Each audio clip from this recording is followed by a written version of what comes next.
65 Awakening to Love. I'm your host, Tomás Garza, and happy Saturday to all of you here. I hope you're enjoying a wonderful weekend, and if this means complete relaxation and chill time for you, then I hope you're enjoying complete relaxation and chill time. If this means you're getting caught up on other projects, well, then hopefully you're enjoying that and doing what you need and want to do. And I hope that you're having fun. Yeah. Today's live stream's kind of about fun. It is very celebratory. It's very celebratory. And A Course in Miracles has moments like this. So we'll be going through lesson 75 in the workbook for students today. And first of all, I want to bring up a topic that we've brought up here and we've talked about here on the live, and that is the central notion of forgiveness as it's presented in A Course in Miracles.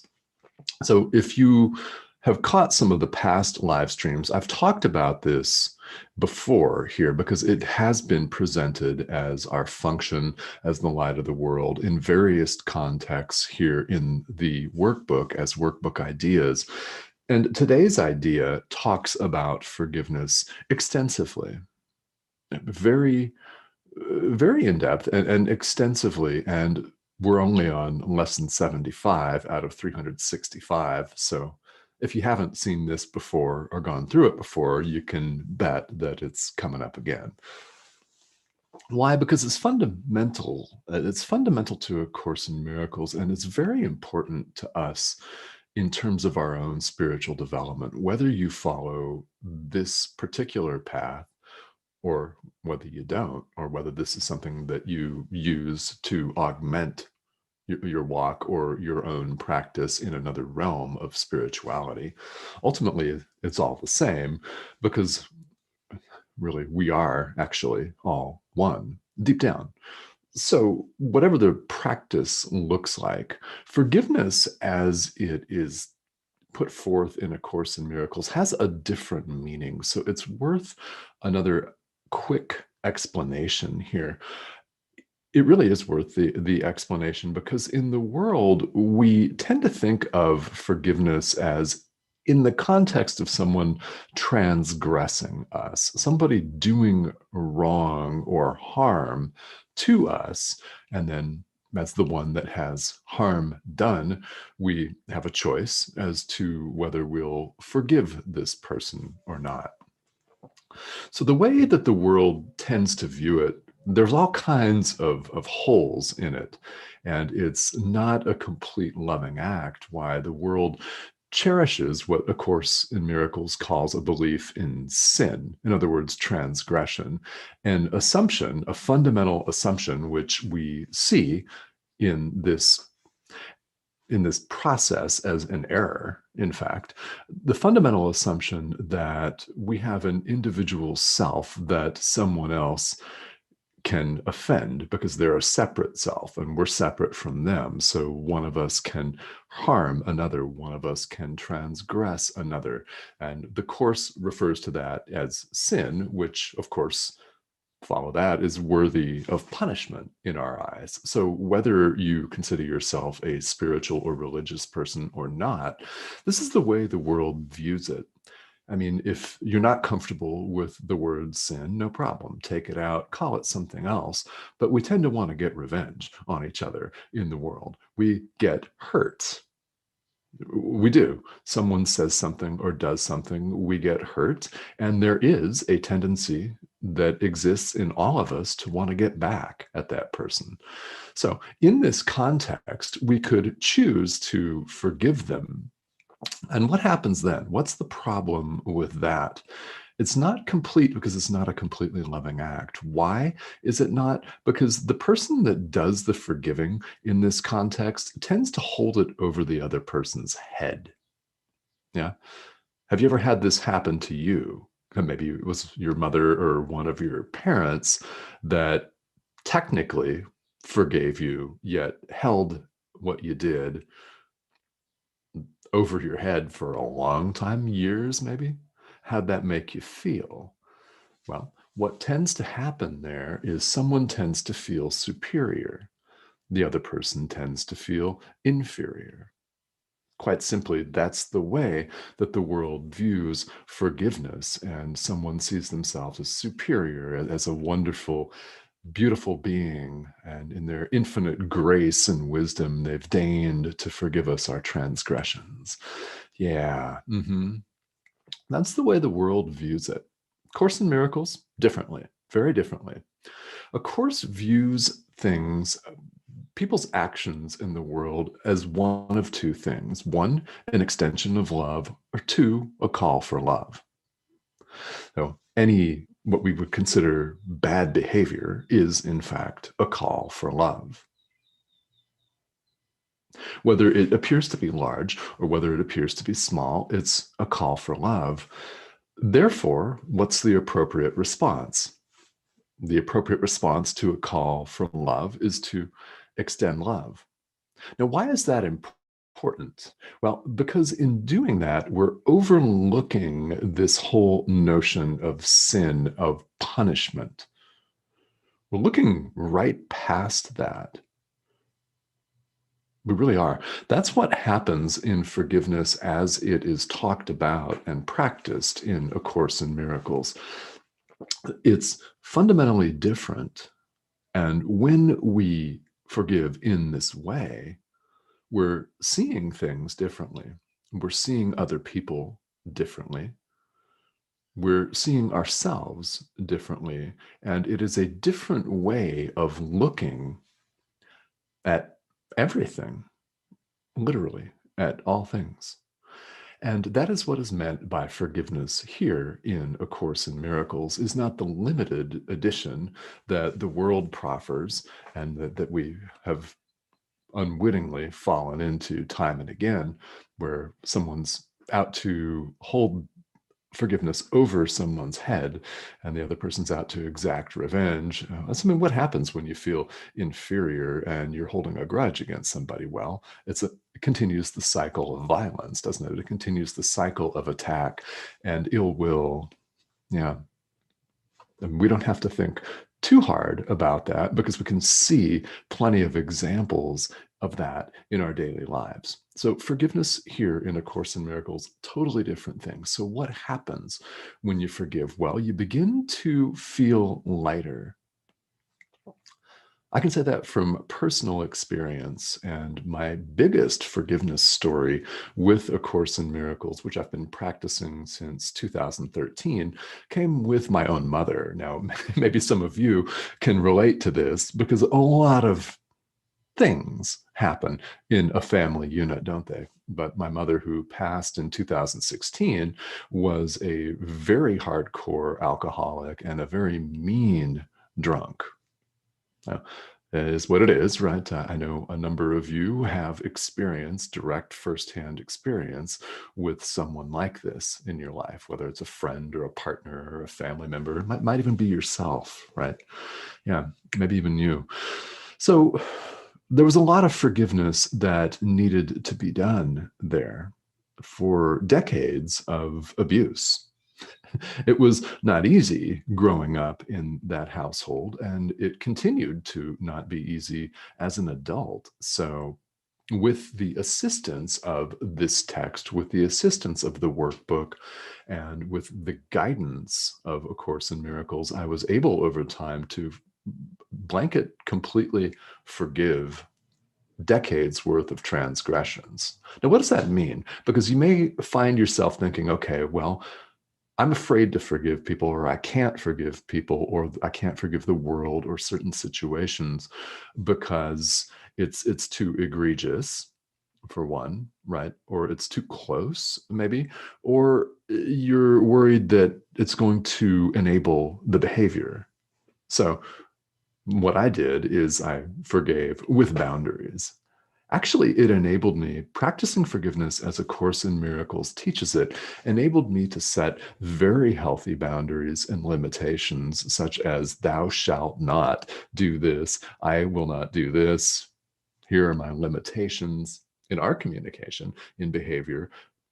In other words, it looked like I'm not calling you after a certain time. I won't pick up the phone after a certain time. And if there's any abusive language or anything, communication's off. And yeah, that sort of thing. And you know, it's actually quite a bit more extensive than that. So if you've ever had to set these boundaries with a friend or a family member or a partner, a spouse, then you'll know what I'm talking about. It is not exactly the easiest thing in the world to do, and it's a process. And a lot of people are, frankly, afraid to forgive, which is fine, because they believe there's a belief that it's going to allow the egregious behavior to continue. Well, no, it doesn't have to be that way. You can set healthy boundaries. And the forgiveness, the basic fundamental forgiveness, enabled me to do that. I felt lighter, more in control of my own life, much more adult. And I was in my 40s. I'm still in my 40s, barely, only just, right? Yeah. So, this was several years ago, and it was a decades-long process. But when I finally made the decision to do this, then everything cleared up. My relationship with her cleared up. I mean, she passed away 5 years ago, but things got immensely better from my end. I felt lighter, much more in control of life, more healed, much more healed, more healing, more able to heal and extend love. So the benefits, if you've done this, you'll know the benefits of this type of deep level forgiveness are tremendous. It's part of our own awakening to the truth of who we really are. It's part of awakening to love right there. And lesson 75 in the workbook has everything to do with this. This is more of a celebratory lesson today. And the idea is the light has come. Quite simple. That's it. The light has come. Now, it never went anywhere. This is the beauty of who we really are, is that we're not broken. We've never been broken. Now, we've run off and thought we were a disaster. Yeah, devastated and totally broken, but we've never been broken. The light has always been here, and what we're doing with each act of forgiveness, with each prayer, with each loving, kind act, whatever that looks like, with each day, each moment of spiritual practice and awareness and mindfulness, we're peeling back layers, and we find that they're really easy to peel back if we want to. We're uncovering things and unlearning. Spirituality, you may have heard this, is a lot about unlearning the bad habits that we've acquired by making the fundamental mistake of associating ourselves with the ego. In other words, thinking we're separate from our source. Because we're not. We're not. And the light has come. It's always been there. We're awakening, or if you prefer, reawakening to that. This is all about experience. So today's idea involves several meditations where we allow this truth to permeate our minds and our being and our experience. We allow it to inform our experience and then become our experience. It has everything to do with having forgiven the world. So while we're on the subject of forgiveness, I mentioned earlier that a lot of people withhold forgiveness because something so egregious has happened that they find that they're not in a position right now to forgive. And that's absolutely fine, by the way. This is something that happens for each of us when the time is right, when the causes and conditions are ripe, when you're ready to do that. Now, when you are ready to do that, we've talked about some of the benefits. They're powerful. They're life-changing. literally. And if you're not, then I recommend, and I just think it's really important that we start with what we can do. If you can forgive yourself for being 1 minute late to a Zoom meeting yesterday, do that. Right? I mean, that might even be hard. I don't know, but start with smaller things. And if it seems outlandish or a stretch to you to forgive everyone in the world of everything and forgive the world itself, then you don't have to start with that. But I will tell you that when you are able to extend forgiveness on that level, it's a whole nother ballgame. Life is fundamentally changed and it's fundamentally different, and it's beautiful. So we'll come back again several times here as we go through the workbook to the notion of forgiveness. It's very central to the foundation of A Course in Miracles and to this philosophy. And if you think about it, whether you follow this path or not, it's true. Either we're extending love or we're calling out for it. What we consider bad behavior, attention-getting behavior, is a call for love. I mean, think of a little kid who misbehaves and then throws things or hits another child. They want attention. Yeah, it's a call for love. It's a call for love. Even when somebody knows that the reaction they're going to get is going to be violent or adverse or not necessarily loving, they're still calling out for love. So it's a beautiful thing to extend forgiveness. So let's see if you have any comments or questions here. This is one of the things that I really enjoy, is being able to interact with everybody here live on Enlightened World Network. And it looks like we've got a couple of people joining us here today. So if you have any questions here during the live stream, feel welcome to type them in to the comments, say hello. I appreciate all the hearts, right? The likes, the comments, shares, everything. And again, this is typically a daily live stream. I am not going to be here tomorrow, so I will return to this live stream on Monday.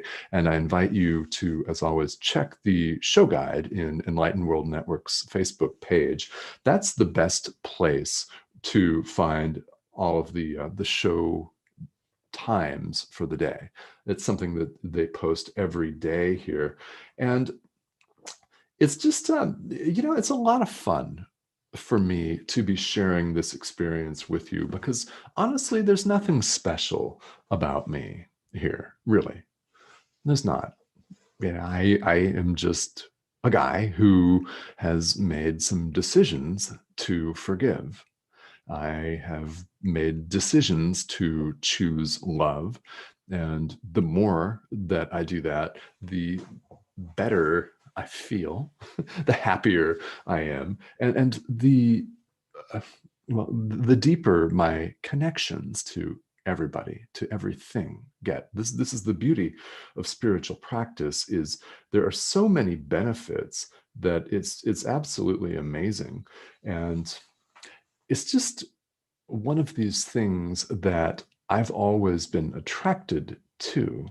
And you have been too, if you're watching this, especially here on Enlightened World Network. So again, I will not see you tomorrow, but I will be back here on Monday. And what we're doing next week is we're continuing with the ideas in the workbook for students. And then next Saturday, 1 week from today, on May 1st, I've got a very special guest for you. So you'll want to stay tuned for that. All right, because I do have special guests here at another one in 1 week next Saturday. So I'll see you all on Monday. Everybody have a great weekend, and